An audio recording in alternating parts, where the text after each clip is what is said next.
Berikut ini adalah pembahasan lengkap mengenai negara-negara yang, berdasarkan karakteristik geografis, politik, dan historisnya, kemungkinan besar akan tetap relatif aman dan damai jika terjadi skenario Perang Dunia Terba.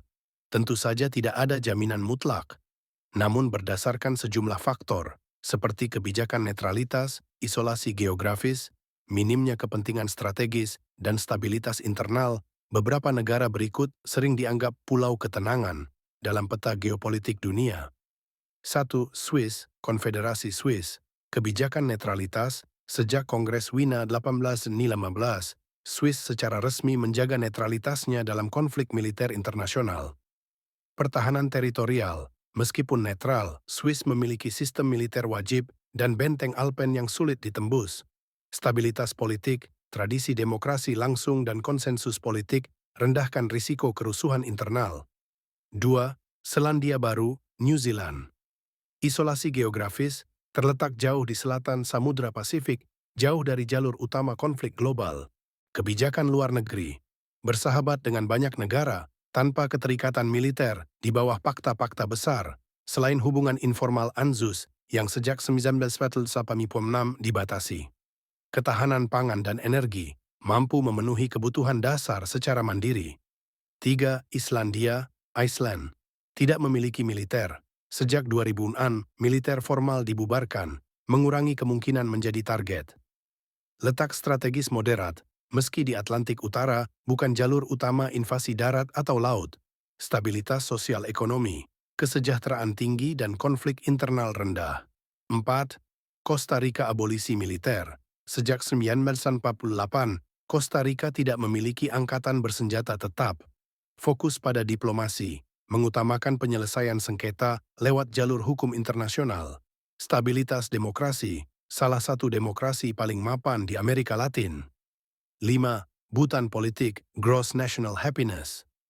Fokus pada kesejahteraan warganya daripada kekuatan militer. Letak geografis, terkurung daratan, dikelilingi India dan Cina, kedua kekuatan besar yang cenderung menjaga Bhutan sebagai zona penyangga. Kerajaan stabil, monarki konstitusional dengan kohesi sosial tinggi. 6. Mongolia. Zona penyangga, terletak di antara Rusia dan Cina. Kedua negara besar cenderung menghormati status Mongolia sebagai buffer state. Kebijakan luar negeri seimbang, menerapkan kediplomasian eagle and swallow, menjaga hubungan baik dengan kedua tetangga. 7. Uruguay politik netral relatif. Meskipun anggota Serikat Regional Mercosur, Uruguay jarang terlibat konflik internasional. Stabilitas domestik, tingkat korupsi rendah dan kebebasan sipil tinggi di Amerika Selatan. 8. Negara-negara Kepulauan Pasifik kecil. Beberapa negara mikro di Pasifik Selatan, contohnya Tuvalu, Nauru, Kiribati, isolasi ekstrim, jauhnya dari rute pelayaran militer. Minim kepentingan strategis. Kecilnya populasi dan wilayah tidak menarik intervensi besar-besaran. Ketergantungan terhadap bantuan luar. Memiliki hubungan diplomatik yang mendorong perlindungan internasional. 9. Vatikan ukuran mikro dan status unik. Sebagai pusat gereja Katolik, kedaulatan. Vatikan dihormati melalui protokol internasional. Tanpa militer, mengandalkan Swiss Guard hanya untuk upacara, bukan operasi militer. Faktor penentu keamanan di masa konflik global 1.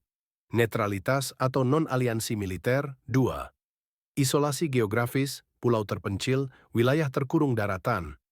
3. Minimnya sumber daya strategis, minyak, gas, jalur pelayaran penting. 4.